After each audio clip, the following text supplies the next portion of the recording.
Hello, it's Janine. Welcome back. And today I'm just doing a really quick, super fast forwarded pack with me. For this particular trip, I just have a quick trip down to Fort Lauderdale. But you never know what can happen, so you always have to pack extra. And if it looks like I have a lot in my suitcase, I can actually fit a lot more.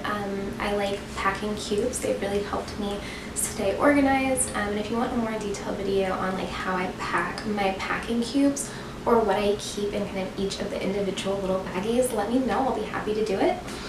But yeah, I just go ahead and pack my actual rolling suitcase and then my tote bag that has all of my stuff that I need for the actual airplane.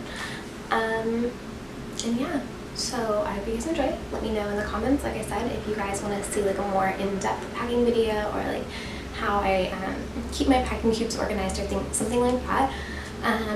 But without any further ado, watch me pack.